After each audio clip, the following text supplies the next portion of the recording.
Forceps removal of the retinal internal limiting membrane in surgery for macular hole and macular pucker.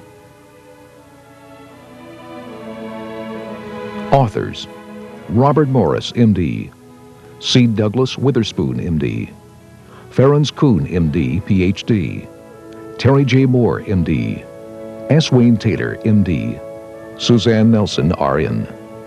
Health South Medical Center, Birmingham, Alabama, USA.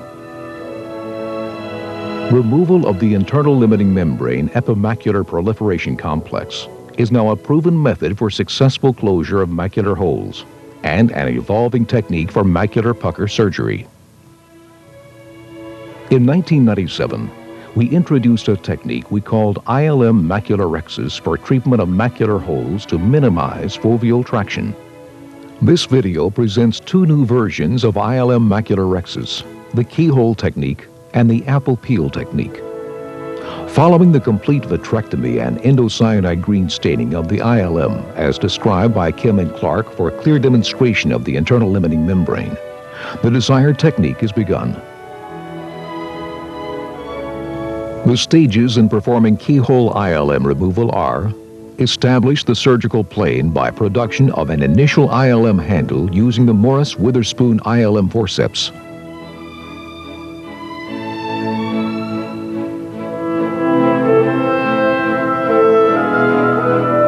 Expand the surgical plane by creation of a vertical ILM strip from the arcade vessels to the macular hole.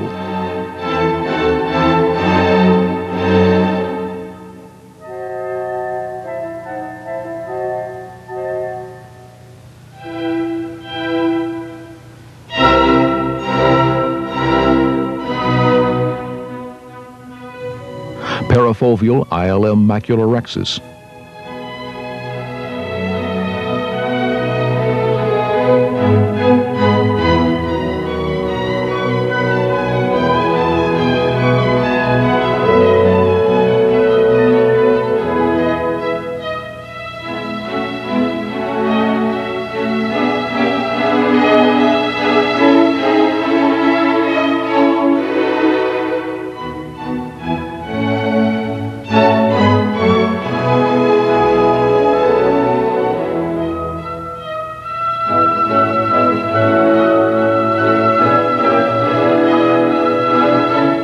Peripheral ILM maculorhexis.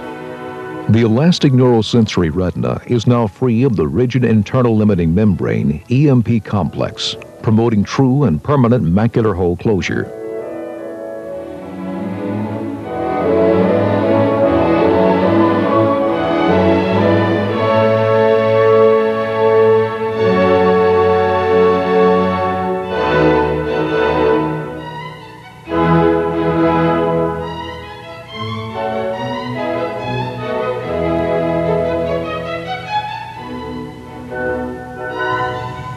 The apple peel technique produces a single long strip of removed ILM, eliminating multiple forceps reinsertion steps, otherwise required to remove ILM fragments from the eye.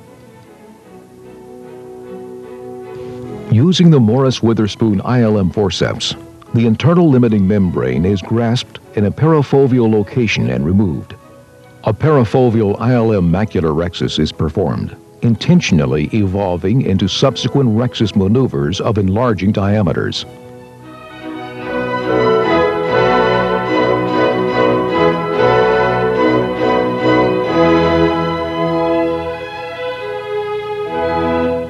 Finally, the macula is freed of all surface traction, producing a continuous ILM strip for removal from the eye as a single specimen.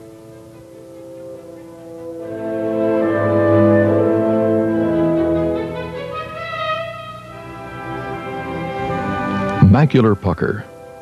After complete vitrectomy and careful injection of endocyanide green dye, followed by its removal, the epimacular proliferation complex is gently peeled from the macula in the traditional manner.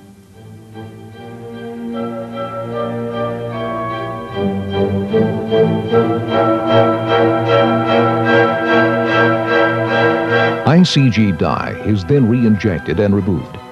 Finally, the remaining distorted internal limiting membrane is removed as a second layer, completely freeing the neurosensory macula from all tangential traction.